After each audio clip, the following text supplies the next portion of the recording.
Nós não temos noção do que estamos vivendo. Os cientistas hoje estudam, pelo menos 4 meses atrás, pela primeira vez nos Estados Unidos, tomaram cerca de 756 cadáveres de pessoas que morreram com a Covid e verificaram algo que eles adorariam não ter verificado, que é o quê? O vírus da Covid havia penetrado no cérebro dessas pessoas.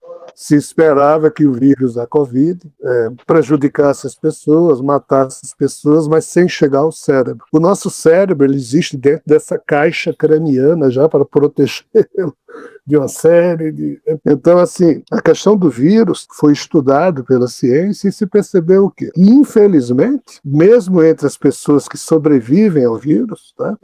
Essas pessoas apresentam sequelas. Hoje em dia já tem mais de 200 sequelas classificadas cientificamente como vindo do Covid.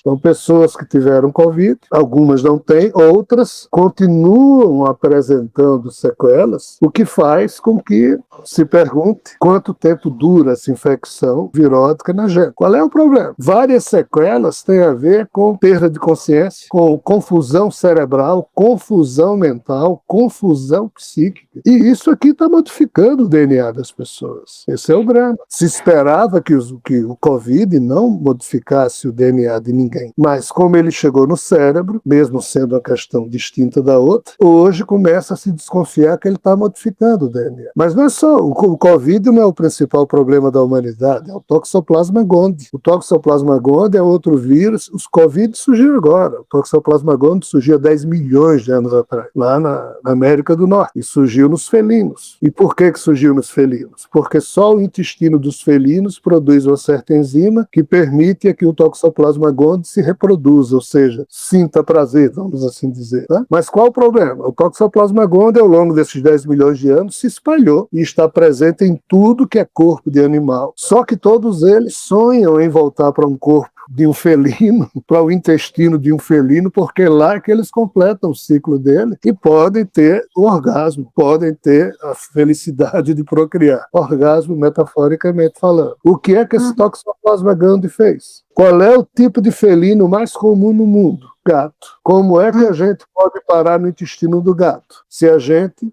tiver no intestino de um rato que é comido pelo gato. O que é que a gente precisa fazer? É entrar no intestino de um rato, invadir o cérebro do rato e fazer com que ele, quando sinta o cheiro da urina de um gato, ele confunda esse cheiro como se fosse uma fêmea se aproximando, uma ratazana bonita se aproximando dele. Então, o Toxoplasma gondii penetrou no cérebro do rato para fazer com que o rato, ao cheirar a urina de um gato que está ali no lugar, em vez de fugir, que é o que ele deveria fazer, porque se tem a urina de um gato ali é porque tem um gato perto. Ao sentir a urina do gato, o rato deveria fugir. Mas ele não foge porque o Toxoplasma gondii pirou o rato para ele ficar ali parado esperando a ratazana aparecer. Enquanto ele está parado, o gato vem e come. E assim os Toxoplasma gondii que estavam no interior do rato vão para o intestino de um gato e vão ficar muito felizes. O Toxoplasma gondii invadiu a humanidade há muito tempo. Os médicos do jeito que estão estudando a Covid só muito recentemente, já estudam há mais tempo o que é que o Toxoplasma gondii está fazendo com a cabeça das pessoas e, em tese, está mexendo no DNA das pessoas. Então, qual é o problema?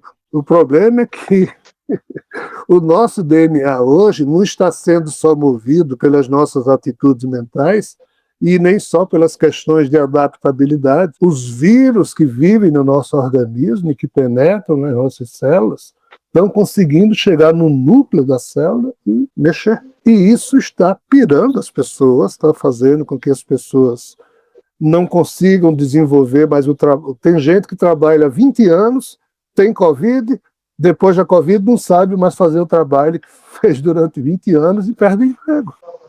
Então, resumindo a sua pergunta, nós estamos melhores ou piores hoje? Ana, infelizmente, o quadro é preocupante. Nunca foi tão importante nós, seres humanos, termos algum tipo de disciplina mental, psíquica, espiritual, e que a gente pratique isso de forma preventiva, usando a respiração e seus benefícios como a única defesa, a única prevenção que a gente pode fazer de forma gratuita. Ainda é grátis respirar. Ainda, né? Por enquanto é. Pois é. Né? Então, associar isso a uma série de possíveis prevenções, que aí cada um decida com sua cabeça e com seus estudos o que deve ser ou não, é a única coisa que a gente pode fazer. Não, mas rezar não adianta. Olha, penso que reza não resolve problema de vírus, não. Penso que só o MHC de cada um de nós, que dos nossos 28.869 genes, nós temos cerca de 226 genes que funcionam como uma espécie de central de inteligência no nosso DNA, que fica o tempo inteiro vigiando os tipos de vírus que penetram no nosso organismo para produzir anticorpos e liquidá-los. Eu acho que o investimento tem que ser na boa gestão que o eu humano tem que fazer de si mesmo, e o seu DNA funciona, se bem funcionar, o psiquismo do ser humano. E não tem como a gente modificar rapidamente, por isso que eu acho que estamos caminhando para um tipo de caos pior do que o que a gente já existe, já nele nasceu. Nós não vamos encontrar uma boa solução e os nossos netos, bisnetos estão ferrados. Qual é o problema aqui? O problema é que o tipo de vida que nós criamos está basicamente alicerçado em dois polos muito claros. Um é o domínio. Nós temos que dominar. O mais forte domina, o mais fraco que se ferre. E o segundo aspecto é o fato de que a gente acha que a Terra é uma máquina de produzir tudo que a gente precisa, é um baú, é uma gaveta que a gente abre e sai tirando tudo que a gente usa, e a Terra está esgotada. Então, esses dois aspectos e a vida da gente, né? E aqui eu não estou discutindo capitalismo, comunismo, estou só dizendo que o neoliberalismo sem educação ambiental, que qualquer regime sem educação ambiental, sem responsabilidade ambiental social, não tem como funcionar. Nós somos 7 bilhões de pessoas hoje, daqui a 20 anos seremos 9,7 bilhões de pessoas. Não tem como sustentar tudo isso. Já não está para sustentar os atuais que existem. Não há como, nem mesmo fazendo comida sintética, nós não temos como seguir adiante. Então, qual é o problema? Nós precisamos encontrar uma forma de preservar a natureza e, ao mesmo tempo, desenvolver projetos econômicos que gerem empregabilidade. Esse é o drama da história. E até hoje não apareceu nenhum estadista na história humana, até hoje não apareceu nenhum cientista na história humana, até hoje não apareceu nenhum ser humano capaz de encontrar essa solução, e não vai aparecer. Porque tem que ser uma solução advinda de seres adultos que compreendam o problema. Nós, atuais seres humanos, não temos condição psíquica de entender o atual problema. Seja porque os vírus estão ferrando com o nosso psiquismo, seja porque a gente mesmo está caminhando na marcha total para a estupidez mais terrível que a gente puder assumir, seja porque a corrupção está ferrando com todos nós, não é só os políticos, somos todos nós, seja porque em nenhum fórum mundial nós conseguimos discutir isso de forma honesta, porque sempre interesses financeiros normais, interesses de estados normais, interesses de pessoas normais obstaculam a discussão séria porque fere os interesses de alguém. Então não tem jeito.